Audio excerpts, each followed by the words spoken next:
వారి ఆత్మగౌరవానికి ప్రతీక, ప్రపంచం మొత్తంలో తెలుగు వారికి ప్రత్యేక గుర్తింపుని తన ప్రతిభా పాఠవాల ద్వారా చాటినటువంటి మహోన్నతుడు, కారణ జన్ముడు, సార్వభౌముడు. మరి తనకి అన్ని రంగాల్లోనూ అసామాన్యమైనటువంటి ప్రతిభని పాఠవాలను చూపి తన కీర్తి ప్రతిష్టల్ని అజరామరంగా నిలుపుకున్నటువంటి స్వర్గీయ నందమూరి తారక రామారావు గారి 30వ వర్ధంతి సందర్భంగా ఈరోజు రేపల్లె తెలుగుదేశం పార్టీ ఆధ్వర్యంలో అనగాని సత్యప్రసాద్ గారి ఆదేశాల మేరకు మరి పార్టీ క్యాడర్ అంతా కూడా సమావేశమయ్యి ఘనంగా నివాళులు అర్పించుకోవడం జరిగింది. మరి వారి ప్రతిభా పాఠవాలు మరి అనన్య సామాన్యమైనవి కాదు.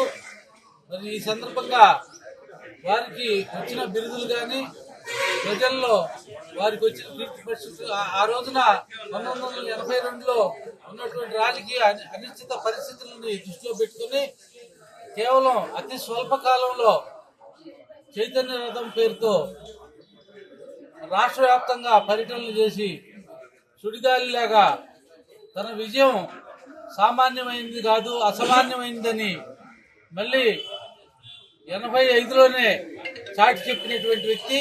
1994లో కూడా దేశమంతా కాంగ్రెస్ ప్రపంచంలో 30 సీట్లు ఎంపీ సీట్లు సాధించడం ద్వారా దేశంలో లోక్సభలో ప్రధాన ప్రతిపక్షంగా నిలపగలిగినటువంటి శక్తి కలిగిన ఏకైక సమర్థవంతమైన నాయకుడిగా ఎన్టీ రామారావు గారు చరిత్రకెక్కారు.